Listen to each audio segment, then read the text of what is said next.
Halo semua member dari TIENS di seluruh dunia, di Indonesia maupun di luar negeri. Saya tahu bahwa sekarang ini adalah masa-masa yang paling sulit. Masa-masa di mana ada pandemi virus corona, tetapi hari ini banyak di antara kita yang bersyukur. Termasuk saya di antaranya adalah orang yang bersyukur hari ini karena saya masih bisa mendapatkan hal-hal yang orang lain tidak dapatkan. Kenapa saya bisa mendapatkan hal yang seperti ini? Karena semuanya dimulai daripada sebuah keputusan. Keputusan bahwa saya harus membangun sebuah aset.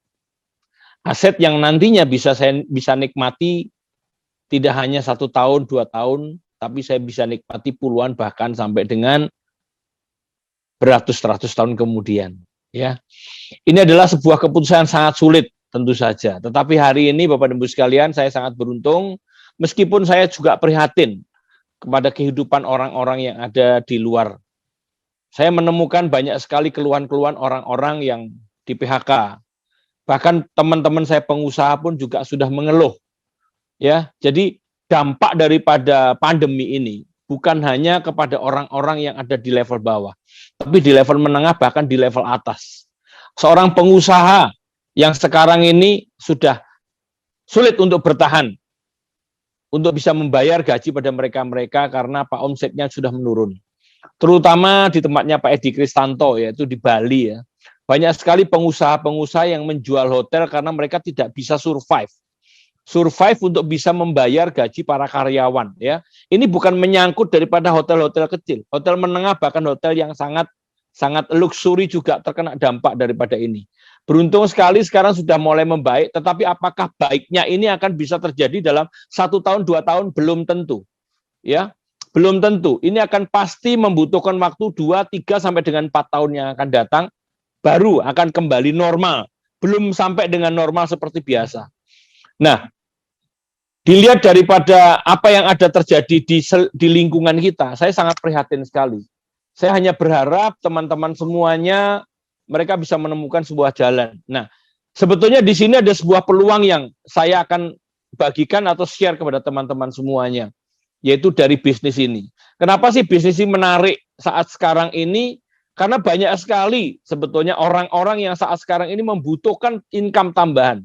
Tetapi masalahnya apakah mereka nantinya akan percaya dengan Anda atau tidak? Apakah mereka akan paham bahwa bisnis yang nantinya akan Anda bagikan kepada mereka, opportunity-nya, apakah mereka mau mengambil opportunity ini atau tidak? Itu tergantung daripada bagaimana cara Anda memberitahukan kepada mereka atau menjelaskan kepada mereka tentang bisnis ini.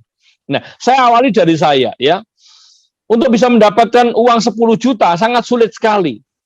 Ya, 1 bulan. 20 juta juga sangat sulit sekali untuk orang-orang kebanyakan ya. Nah, saya beruntung sekali bahkan ratusan juta yang saya dapatkan setiap bulan dari bisnis ini masih tetap bertahan, bahkan naik dengan signifikan beberapa bulan yang lalu. Ya, padahal bulan-bulan itu adalah bulan-bulan pandemi. Tetapi income saya atau omset daripada bisnis ini yang signifikan pada income saya yang ratusan juta tetap akan saya dapatkan. Tetap saya bisa dapatkan dari bisnis ini. Nah, saya sangat bersyukur dan beruntung sekali, teman-teman semuanya. Saya sangat beruntung sekali saya bisa mendapatkan hal yang seperti ini. Tetapi apakah ini adalah serta-merta saya bisa mendapatkan? Tidak. Saya tidak bisa mendapatkan. Dari bisnis ini saya bisa mendapatkan hal-hal yang tidak didapatkan oleh orang-orang lain di dunia, meskipun mereka mempunyai keuangan yang sangat bagus. Saya sudah berkeliling di 120 negara, hampir 120 negara. Anda bisa bayangkan, kalau orang berkeliling di 5 negara, 10 negara itu sudah luar biasa. Saya sudah sudah mendatangi lebih daripada 120 negara hanya karena bisnis ini.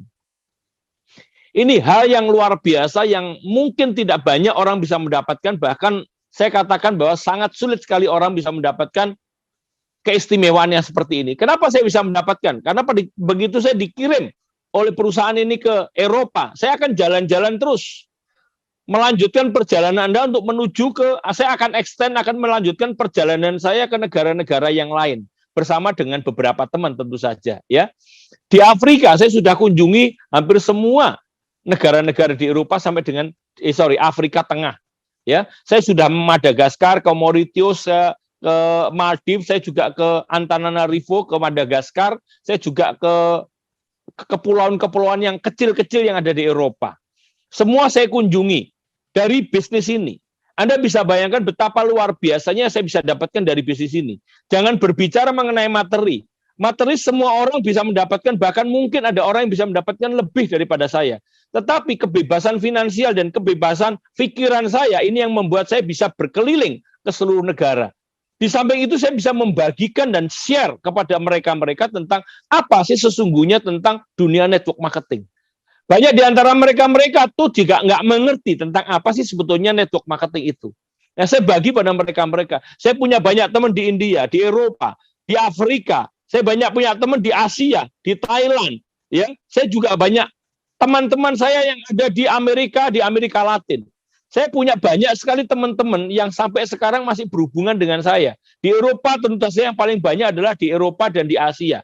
Saya punya banyak teman-teman karena perjalanan saya dari bisnis ini. Ya, saya masih tetap membina hubungan teman-teman saya ada di Antananarivo. Ini loh hal yang sulit didapatkan. Dunia ini indah teman-teman semuanya. Dunia ini sangat indah. Jangan hanya melihat di peta, tapi kunjungilah daerah-daerah itu, daerah-daerah yang sangat luar biasa.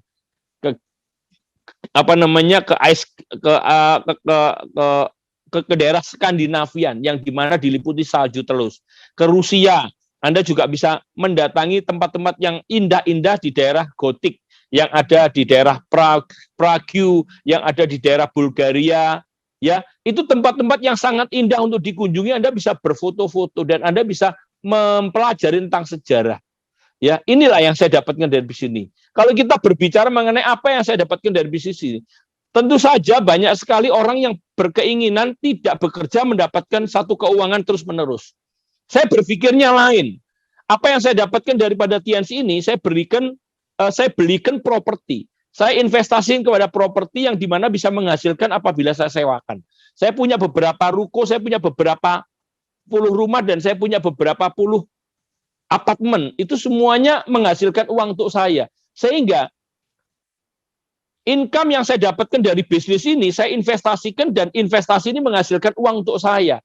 Karena saya membaca sebuah buku yang sangat menarik, yaitu sebuah buku yang berjudul The Richest Man in the Babylon. Di situ dikatakan tentang sesuatu yang sangat luar biasa.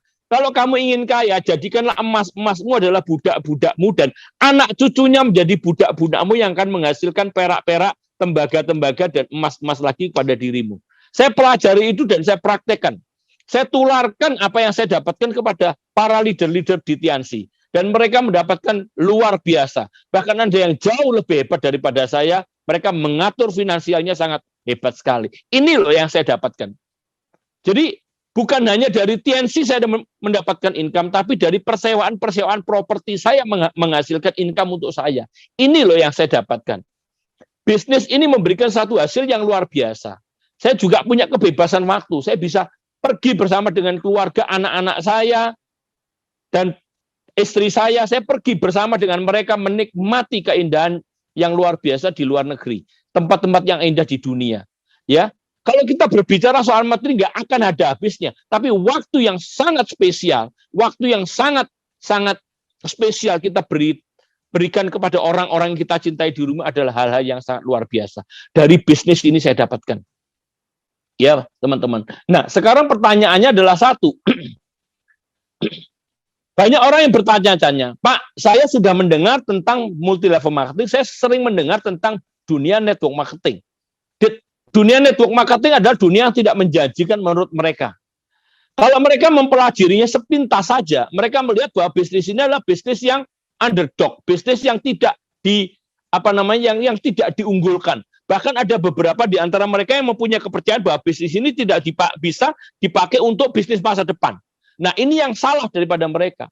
Sebetulnya bisnis ini adalah bisnis yang sangat mulia, Bapak dan Ibu sekalian. Bisnis yang sangat mulia.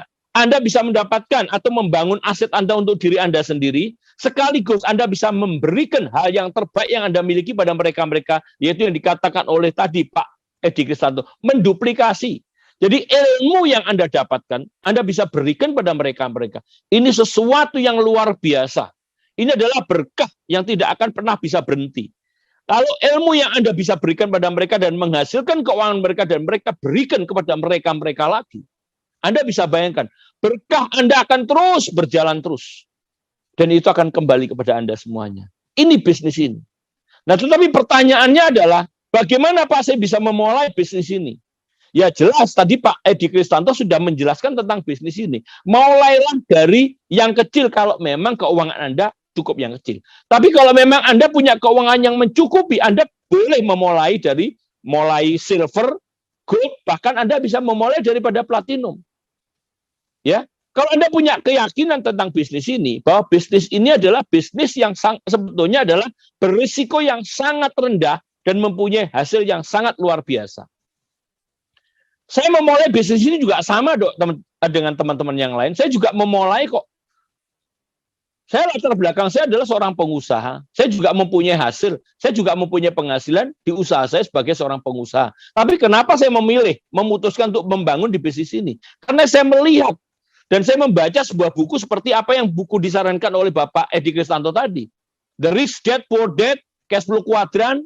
Ayah kaya mengajarkan bagaimana kita bisa mendapatkan uang dari mana dan caranya bagaimana. Ayah miskin mengajarkan kepada saya bagaimana caranya. Ya, saya mempelajari dari Rich Dad Poor Dad dan saya mempelajari dari buku Cash Flow Quadrant. Saya membaca di dalam buku itu mengatakan yang seperti ini. Ketika engkau memulai usahanya adalah Anda mempunyai usaha sendiri, even though apapun usaha itu, meskipun usaha itu kecil, tapi kalau itu milik Anda sendiri, Anda adalah seorang pengusaha. Jadikan usaha yang kecil ini menghasilkan sesuatu yang besar. Dengan cara apa? Membuat sebuah network. Saya belajar, saya terinspirasi dari buku itu, dan akhirnya saya membaca buku itu, dan saya katakan tentang sesuatu hal. Kalau saya bisa mempunyai dua orang ini mengajarkan hal yang sama kepada mereka, dan saya bisa mempunyai 4 orang, dan selanjutnya 4 orang ini, kalau mereka mengajarkan kepada mereka, ini aset. Tetapi tentu saja untuk mendapatkan orang-orang yang potensial di bisnis ini, yang potensinya bagus, itu bukan hal yang mudah. Pasti kita mencari dari orang-orang yang nantinya yang akan menolak Anda, mereject Anda, ya, akan mengecilkan arti dunia network marketing. Dan itu saya alami. Saya sebagai seorang pengusaha, saya mengajak teman-teman saya yang sama-sama levelnya di pengusaha. Apa yang mereka katakan? Yang mereka katakan cuma satu, Bapak dan Ibu sekalian. Yang mereka katakan cuma satu, Ghost, lu udah gila kali. Kamu mengajak saya untuk memulai dari bisnis dari nol lagi, saya memulai dari nol lagi. Saya katakan, saya tidak mengatakan Anda memulai dari nol. Justru sekarang ini Anda memulai dari level yang paling bagus. Karena apa? Pada saat sekarang ini Anda tidak membangun aset, tapi Anda Anda bekerja sebagai orang yang nantinya akan berhenti income Anda. Bekerja secara aktif yang dimana kalau Anda nggak bekerja lagi, Anda tidak akan mendapatkan penghasilan. Mereka tetap dapat proyek, iya sampai kapan? Until when? Ayo kita mulai membangun aset. Mereka menolak. Karena mereka masih mempunyai penghasilan yang besar. Nah, saya mencoba ke level-level orang-orang yang bekerja. Saya katakan kepada mereka, saya tidak mengecilkan Bapak sebagai seorang karyawan. Tapi Anda bisa lihat, kalau Anda ingin tahu masa depan Anda sebagai seorang karyawan, apakah Anda karyawan bank, apakah Anda karyawan sebagai pegawai negeri, Anda lihat.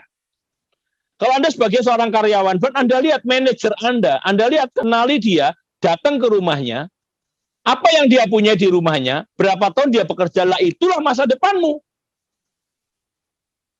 Itulah masa depanmu. Tapi banyak orang tidak mau berpikir masa depannya seperti itu. Mereka nggak mau lihat. Dia pikir adalah masa depan ini luar biasa. Ya nggak apa-apa. Kalau menurut kamu itu adalah masa depan luar biasa dengan kurun waktu yang diberikan untuk mendapatkan yang seperti itu adalah sesuatu yang memang kamu cari. Yes, oke. Saya nggak bisa nolak. It's okay. Silakan. Tetapi saya katakan, kalau Anda ingin mendapatkan satu hasil yang nantinya luar biasa, Anda cukup melihat orang-orang yang saat sekarang ini sukses. Pada saat ini bagaimana saya akan sulit meyakinkan mereka. Sangat sulit sekali saya meyakinkan mereka untuk mereka sukses. Atau melihat orang-orang yang sukses di sini. Belum ada contohnya. Saya harus mempunyai satu keyakinan yang besar untuk mereka. Dan itu sangat sulit. Tapi ternyata saat sekarang ini saya sudah mempunyai aset yang luar biasa. Aset saya bukan hanya aset properti, tapi aset saya adalah leader-leader yang luar biasa yang dulunya disuruh jalan susah. Tapi sekarang disuruh berhenti, ngamuk.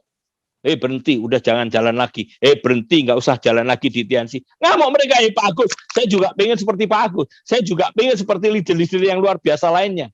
Kalau dulunya mereka saya ajak jalan sih sulit. Ya. Dan saya menemukan dari beberapa latar belakang, bukan dari latar belakang di mana level saya adalah level orang-orang yang punya bisnis yang besar pada saat itu. Tapi level-level menengah dan level-level yang bawah.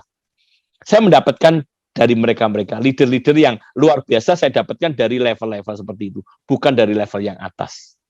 Nah itu teman-teman semuanya, perjuangannya cukup keras. Saya latar belakangnya adalah seorang yang dulu memulai bisnis di Jakarta dari jualan cendol. Tadi Bu Atin mengatakan, saya memulai bisnis saya sebagai seorang pengusaha, terkena dampak daripada krisis moneter di tahun 97-98, drop lagi dan saya naik lagi. Dan saya mulai mengenal bisnis network marketing, saya belajar dan saya tekuni bisnis Tianxi adalah di tahun 2000. Sampai dengan sekarang sudah 21 tahun ya, 21 tahun bisnis ini. Dan memberikan hasil yang luar biasa, manfaatnya bukan hanya sekedar saya mempunyai aset orang-orang yang luar biasa, tapi juga mempunyai the real aset yang menghasilkan uang untuk saya. Nah teman-teman semuanya, mari putuskan bahwa bisnis ini bukan bisnis yang tidak punya masa depan. Justru bisnis ini adalah bisa memberikan masa depan Anda yang cemerlang. Mulailah dari sebuah keputusan. Hari ini putuskan Anda join. Apapun latar belakang. Kalau Anda punya uang yang sedikit, putuskan dari yang kecil. Kalau Anda punya uang cukup, putuskan dari silver atau gold. Kalau Anda cukup uang yang besar, langsung Anda bisa menjadi seorang platinum. Silahkan. Tetapi bukan hanya keputusan. Kerjakan. Selesaikan sampai dengan habis. Kenapa? Karena sesungguhnya Anda harus ini mulai berpikir tentang orang-orang yang Anda cintai. Bapak dan Ibu sekalian, saya membaca buku, di dalam buku tersebut dikatakan seperti ini. Ketika kamu ingin berbicara dengan orang yang paling dekat dengan dirimu, tutuplah matamu. Tutuplah matamu. Kamu akan berbicara dengan orang yang paling dekat dengan dirimu. Siapa dia? Dia adalah hati nuranimu. Mari semua teman-teman semuanya, kita bertanya kepada diri kita. Di usia kita yang sekarang ini, apa yang sudah kita berikan pada orang-orang kita cintai? Di usia kita yang seperti ini, pernahkah Anda melihat sebuah senyuman yang luar biasa dari orang yang Anda cintai, terutama ibu Anda? Hal yang terhebat yang saya pernah lihat perjalanan bersama dengan teman-teman. Saya melihat ada seorang leader saya membawa orang tuanya naik di sebuah pesawat. Dia menalikan pengaman, tali pengaman di pinggang ibunya. Ibunya menatap keluar karena ibunya disuruh duduk di paling pinggir. Di situnya saya melihat air mata ibunya berkaca-kaca, tapi mulutnya tersenyum dan tangannya memegang tangan anaknya. Saya abadikan momen itu, saya fotokan. Anda bisa bayangkan, kalau pandemi ini mungkin berakhir. Anda mulai dari bisnis ini saat pandemi. Pada saat pandemi berakhir, dibuka kesempatan Anda bisa umroh. Anda bayangkan kalau Anda bisa membawa umroh ibu Anda. Atau membawa orang-orang yang Anda cintai ke tempat-tempat yang luar biasa. Yang indah-indah di dunia. Anda akan mendapatkan sebuah momen yang luar biasa. Sebuah senyuman. Dengan lelehan air mata dari ibu Anda, dari orang tua Anda. Selama ini, ibu Anda mungkin menangis, tetapi tidak pernah tersenyum. Itu adalah menahan kesedihan yang selama ini. Anda bisa bayangkan kalau Anda bisa membawa umroh ibu Anda, apa yang akan beliau doakan pada saat di Tanah Suci. Mari teman-teman semuanya, kita putuskan. Segera kita putuskan. Apa yang menjadi keinginan kita. Jangan pernah ragu-ragu lagi. Sukses selalu untuk Anda. Saya yakin dan saya bersama dengan para leader akan selalu mendampingi Anda. See you at the top.